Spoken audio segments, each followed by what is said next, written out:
Today you have heard many women speak. They spoke volumes of sharing their story and what that meant to them. Not one of them wasn't terrified. Not one.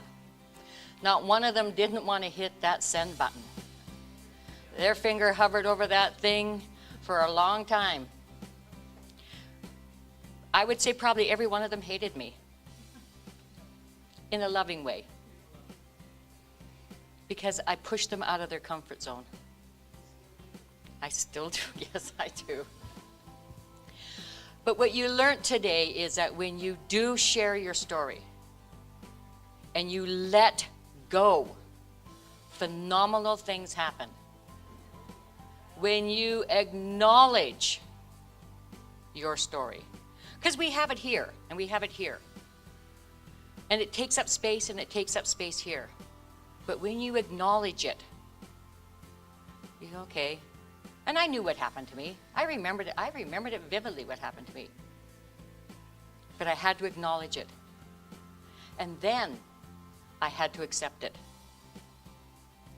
That's tough. Rachel having to accept scoliosis.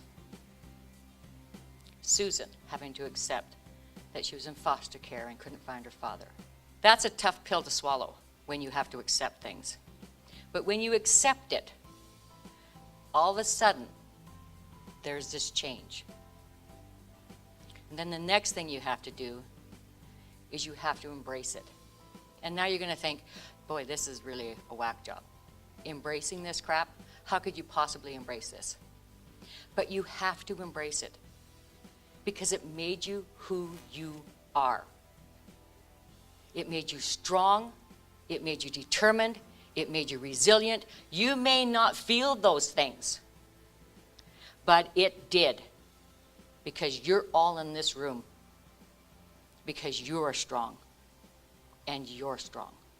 And you're strong. And when you embrace it, you can let it go. Because it's not serving you anymore. And when you let it go, you create a shift in your body where beautiful things can now come in and flourish. Because before, when the beautiful things came in, the shit wagon came over and dumped on it. Pardon my French, English, but anyway. Because it was always shadowed by something else. Always shadowed. But releasing it and embracing it changes everything. There isn't one woman in this room that has written their story that would say, I wish I didn't. Once they get past, it's not about me. It's about helping other women. It's about sharing. My story can change this person, and the ripple effect is phenomenal. So with that, I shall go on to my talk. Anyway. So we are all given choices in our work, in our life. We make good choices and we make bad choices. And the power in your story is phenomenal. You don't understand how big it is, how profound your stories are. They may not seem like a big story to you, or insignificant, or I can't believe it, or it's maybe a lie, or maybe it didn't happen. Did I just imagine it? So you can stay living in your small little bubble. And I lived in this bubble for a long time. Over 40 years I lived in that damn bubble. And I could see things on the outside of my bubble. I could see the world passing me by. But I couldn't figure out how to get out of the bubble. I couldn't figure out how to reach out and grab life. I was too afraid. I had shame and I had guilt. So I was forced to stay in that bubble. You know, you have that space in your brain, it's like a locked closet. And if you go into somebody's house, there's this door, and this is your brain. And there's clutter in this closet, and it's locked. And every day you have to walk past that closet. Every day you know what's behind that door. Every day that crap keeps multiplying. It keeps festering. It keeps growing. No matter where you go in your house, there's that damn locked door. Your locked door can be upstairs, it can be downstairs, it can be in your kitchen, it can be anywhere. But there's that damn locked door. And until you decide that you needed to clean out the closet, you will always have that locked door.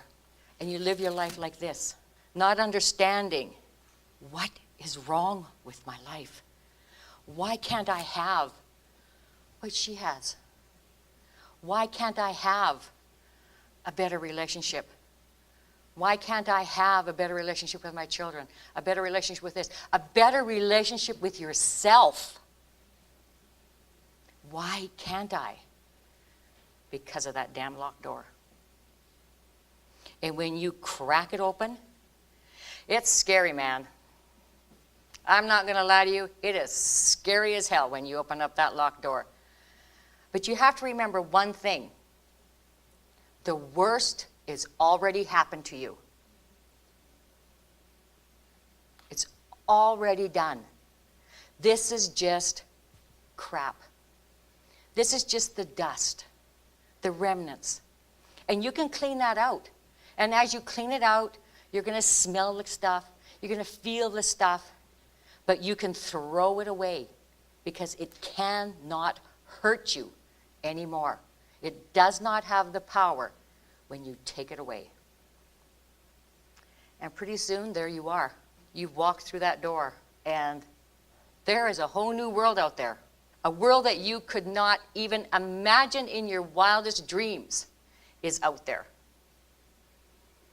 Your story is going to take you on a very powerful journey. And there are going to be times where you hate it and times that you're going to love it. But if you embrace it all the way, wow, what a wild carpet ride you're going to go on. Because I shared my story, all of the slides that you're going to see right now are because I shared my story. None of this stuff would have happened if I didn't share my story. And I can say that on a stack of Bibles, truer than true is. None of it would have happened without sharing my story. Now, I'm not saying my life was a terrible life. You know, I have beautiful daughters. You know, I had things. But I had that damn locked door. And if I wanted to change myself, I had to prove to my daughters that I was worthy.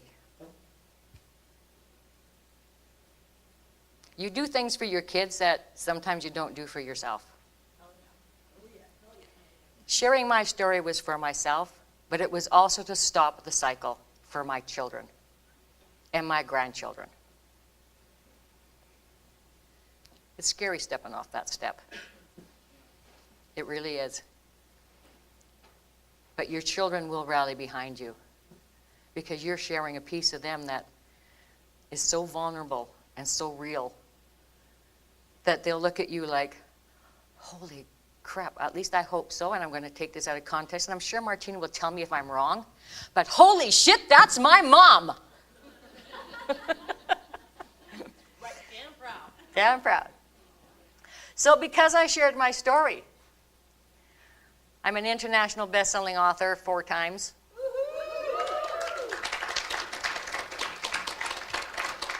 International award-winning author. Book signings. All of that stuff because I shared my story. I created a documentary about my story. It is so powerful because I wanted to get the message out there to what this is all about. I wanted to take all of that negative that was swirling around there and turn it into something positive. And my positive was, I wanted to help other women like me. So I wanted it to create change for other women. I wanted other women to understand that if I can do it, you can do it. I'm no different than anybody else. I'm just an ordinary, everyday woman. But I wanted other women to feel empowered. And I wanted other women to know that they can have the life that they have no idea is out there waiting for them. So, none of these would have happened. I decided that, how can I help? So, what better way than jump out of a perfectly good airplane at 14,500 feet? And I did that because it was for a shelter to help women. I could have used a shelter like that. I lived in my car for 2 years. I could have had a place like that if I'd have known. So when I decided that I was going to take the leap of faith, something fundamentally happened. Because I shared my story, my daughter stood up and said, "Mom, we're jumping with you." That was the most incredible feeling that a mother could have, is when your children look at you and say, "I got your back, Mom." Goodness. Needless to say, I won't play the tape of me saying what I said when I jumped out of the plane. We can skip that part. And then this lady entered my life, and my life changed again. And I had read her book when I was in Mexico. Didn't know her. Somebody said to me, "Well, you should meet Joe Dibley." I said, "Yeah, okay, who is that?" So they said, we got introduced, and Joe said, "Well, you should come to my event." And I said, "No." Because I was ashamed. I had just released my book. So I made her meet me. And from there, everything else changed again. One person can make that difference in your life. One person. That's all it takes. It doesn't take thousands. It takes one person to stand up and say, "I see you and I care." That's all it takes. Needless to say, we do have a lot of fun, and we obviously have a thing about hats. Everywhere we go, I don't know what it is. When Joe and I get together, it's nonstop laughing. So I had won the international award, and Joe said to me, "Well, you're going, aren't you?" I'm going, "Well, no. Why would I want to do that?" Needless to say, she kicked me in the arse. And she says, "Have you ever been to Disney World?" Disney World, right? Yeah. And I said, "No." She said, "Well, I want to go." I said, "Well, I'll go." Like, sure. Next thing you say, that this two-day trip to Miami turned into a week. Yeah. So we hit Orlando, Florida on like nothing else is right. Our planes never connected. We were late. And we get into this hotel room that is supposed to be a really upscale hotel room. You sit on the bed, and your arse hits the floor. And then you go, "Ee-ee, ee-ee, ee-ee." I thought I was in the wrong room when I entered. So we get in there, and you literally lay on the bed, and it just folds over you. Yeah, you were like a taco. We started laughing, and we never stopped laughing for 7 days straight. Like from the time we got up, and I was warned, "Oh, you're going to travel with Joe. Well, Joe needs to unwind, and Joe needs to work on her computer, and Joe's going to pace, and Joe doesn't really relax because she does this all the time. So I'm just warning you. This is what happens when you travel with Joe. Crapola. We hit the bed at 1 o'clock laughing, and we woke up at 6 o'clock laughing, and we laughed all day long. She even fell asleep in the middle of Disney World, for God's sakes. We hit Kmart, and we decided that we needed to try on really ugly granny gowns with the big frock-off glasses and our tiaras that we had grabbed off the shelf. And this poor lady who is looking out of the change room hears these women just killing themselves. I mean, just rolling on the floor laughing as she comes in there, and she has to have her picture taken with us. Needless to say, Kmart closed down right after that. I don't know if it had anything to do with the Canadians that were there, but yeah. So then we hit the Miami Book Fair. That would not have happened if I didn't share my story. And we met poor Susan Preston from England. who we were riding in a cab, and she thought, because Joe and I were killing ourselves laughing, and the taxi driver was laughing, Susan was, oh my God, we're going to die, and she's hanging off the ceiling and everything else and freaking out, and I'm just killing myself. And we're doing live videos, and we're just like here, because we were from Canada, hey? So, but that's just it. I would never have had this if I didn't share my story. Oh, and the geckos. And Larry and Mo. And standing on the stage, getting the award. Humbling, because I shared my story. And because Jo shared her story. I'm terrified of water. And I decided that, okay, I shared my story. I can take on the world, and I can conquer this fear of water, which, Tira, we're going to work on. You know, like we are. So I decided I'm going to go scuba diving or snorkeling. Well, that really didn't do well, and I won't tell you about that story. And then I tried it again, and I won't tell you about that story. And then I decided, well, okay, I've done snorkeling twice. I have survived. Maybe I should try scuba diving. Because here you are. I mean, you don't have to worry about drowning because you've got the thing there. Like, how hard can this be? Fabio, the Greek goddess, had to save me. And believe me, his name was Fabio. In Mexico. So then I decided, okay, I am not going to scuba dive ever again. I decided, well, we went to that island just off of Mexico that's Esmeralda and Rodrigo. And we go in a sailboat. And Rodrigo has dreadlocks. And, you know, this beard.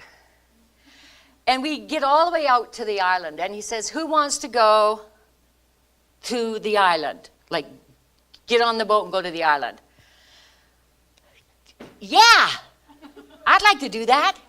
So we get off the sailboat into another boat, and we go over to the island.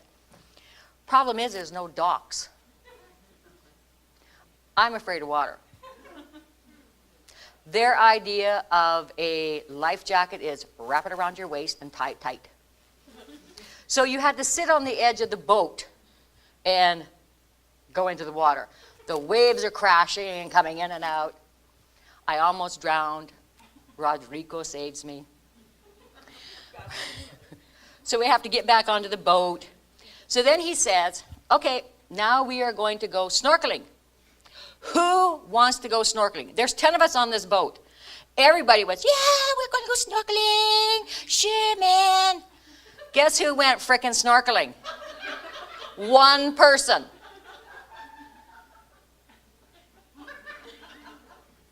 The problem is you had to jump off the sailboat into the water with your snorkel gear on. So Rodrigo is down there, come on, Brenda, come on. And I'm going, I already jumped off one boat and just about drowned. And everybody's on the boat, Brenda, Brenda. I'm sitting there thinking, you bunch of lily-livered chickens. So I jump off, and I'll just fast track 2 seconds.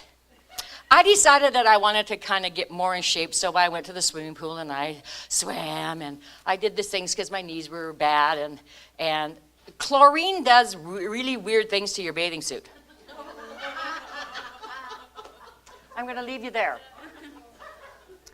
So we snorkel, and he has me tied here, and he gives me a rope, and he swims, and I'm swimming with him, and we're seeing all kinds of stuff, and it is great.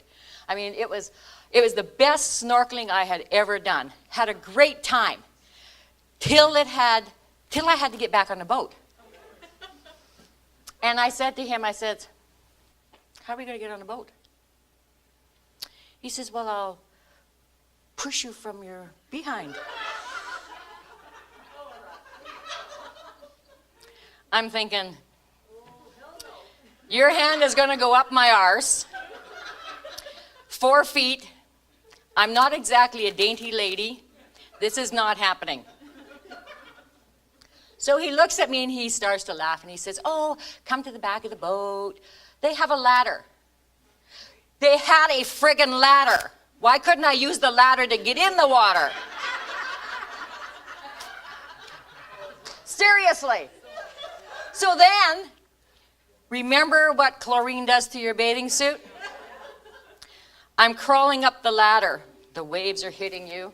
You got your stupid little tubey thing around you. And Rodrigo is behind me. And I leave the water, but my bottoms don't. So needless to say, Rodrigo got a bird's eye view of my derriere. And then I didn't really realize it till I looked at the pictures the other day. And I'm crawling up. And all you can see is white breasts and this stupid tubey thing, and there's no top. Because somewhere along underneath that tubey thing is the top of my bathing suit. And I'm just so glad to get out of the bloody water that I really don't care that my boobs are hanging out. So my crack is hanging, my cleavage is hanging, and it was just like, yeah. That would never have happened if I didn't share my story.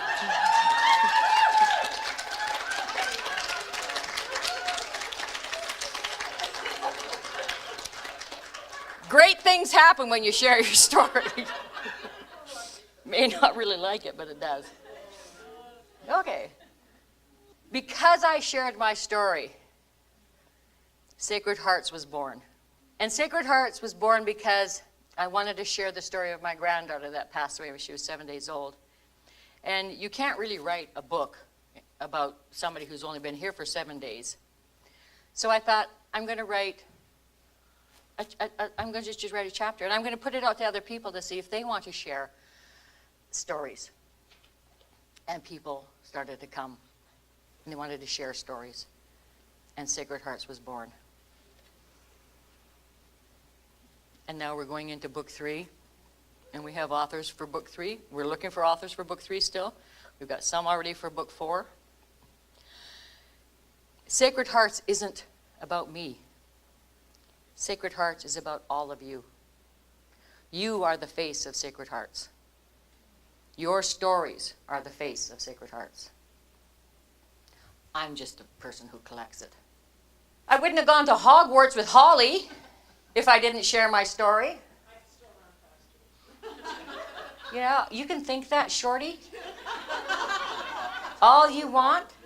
But when adrenaline kicks in and this Chevy gets going, I don't know. I think I can outdistance you. My legs are longer. So I'll trip you. So we're in the Sitka Forest in Portland, Oregon, and they're absolutely stunning trees. And we decide, or I decided, and I made Holly come with me, because that's how it always works with me, that we're going to crawl through this tree, because it was like Harry Potter's Hogwarts. I wouldn't have done that if I didn't share my story. No, neither would Holly. And I wouldn't have got to do Wrecking Ball. And I mean, here's this thing way up here, and Joe and everybody else is going, I said, I'm going to get on that thing. Like, it's up in the air. It's high. It's high. So they're running around trying to find stumps for me to get on. Because, you know, this girl here has got some curves.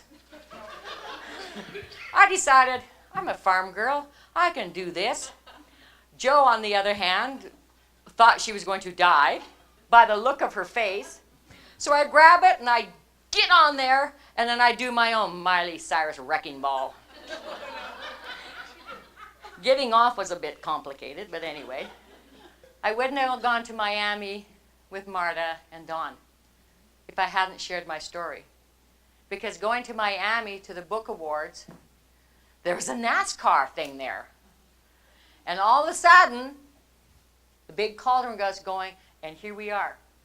We're doing alligator wrestling and ditching the boys and doing all kinds of stuff because I shared my story. Wouldn't have gone to Mexico to the Ignite You and Connect You retreat. Wouldn't have met the orphanage. Wouldn't have met the kids from the orphanage. Wouldn't have gone on to the arches. None of this would have happened if I didn't share my story. And saving my senoritas